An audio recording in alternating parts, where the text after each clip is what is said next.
আল্লাহ রাব্বুল ইজ্জাত পবিত্র কোরআনের মধ্যে বলেন, বান্দা তুমি জীবনে যত গুনাহ করেছো, গুনাহ করতে করতে যদি পাহাড় পরিমাণে গুনাহ করো, নদীর পানি পরিমাণে যদি গুনাহ করো, আমি আল্লাহর কাছে ক্ষমা চাও, আমি আল্লাহ জিন্দেগীর গুনাহ ক্ষমা করে দিব।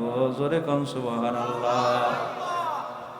এ মানুষ ভালো করে বুঝবেন, হাসরের ময়দান যখন কায়েম হয়ে যাবে,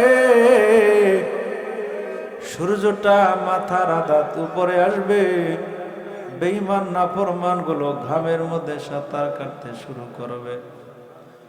ওই দিন আল্লাহর নবী বলেন, লা তাজুলু কদামা ইবনি আদম, কোন আদম সন্তানের শক্তিটা একটা কদম সামনে বাড়াবে, সব মানুষগুলো নাফসি নাফসি বলে কাঁদবে। হাত্তা ইউসআলা আন খামসিন, প্রত্যেকটা মানুষকে প্রশ্ন করা হবে পাঁচটা। কয়টা?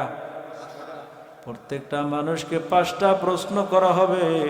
এক নম্বর প্রশ্ন হলো, জিন্দেগিটা কোন কাজে ব্যয় করেছে। আন উমরিহি ফিমা আফনা, আরে মানুষ, আল্লাহ রাব্বুল আলামিন আপনাকে একটা হায়াত দান করেছিলেন, আল্লাহ চক্ষু দান করলেন, কর্ণ দান করলেন, আল্লাহ নাসিকা দান করলেন, ব্লাড দান করলেন, অক্সিজেন দান করলেন, পানি দান করলেন। এক ফোঁটা ব্লাড দুনিয়ার কোনো মানুষ বানাইতে পারে না। শেরে বাংলা মেডিকেলে ভর্তি থাকবেন, একদিন অক্সিজেন লাগলে আপনার বিল হবে 5,000 টাকা। জিন্দেগিতে কত আল্লাহ অক্সিজেন দান করেছে, হাসরের ময়দানে যদি অক্সিজেনের হিসাব নেওয়া হয়, হিসাব দেয়া যাবে না।